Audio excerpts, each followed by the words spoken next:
বিশ্বকাপে ইরানের স্কোয়াড থেকে বাদ পড়লেন দেশটির স্টার প্লেয়ার সর্দার আজমুন।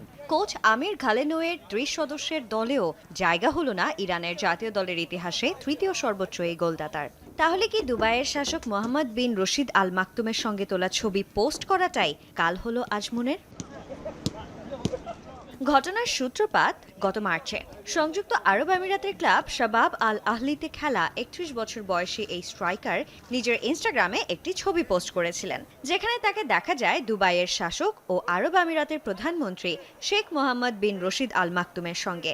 আঞ্চলিক রাজনৈতিক দ্বন্দ্বের জেরে এই ছবিটিকে মোটেও ভালোভাবে নেয়নি ইরান।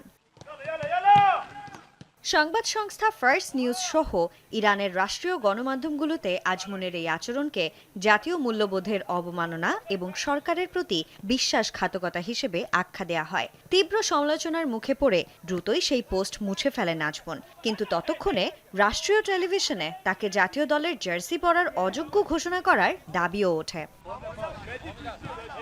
এদিকে বিশ্বকাপের প্রাথমিক দল ঘোষণার পর কোচ ঘালেনোই দাবি করেছেন এই দল নির্বাচন ছিল তার জন্য সম্পূর্ণ কৌশলগত আর অত্যন্ত কঠিন সিদ্ধান্ত। কিন্তু ফুটবল বোদ্ধারা বলছেন সিদ্ধান্তটি যে পুরোপুরি রাজনৈতিক তা আর বলার অপেক্ষা রাখে না।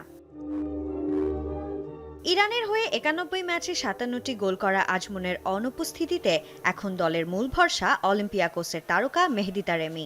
আগামী ২ জুনের মধ্যেই এই ৩০ সদস্যের দলটিকে নামিয়ে আনতে হবে ২৬ জনে।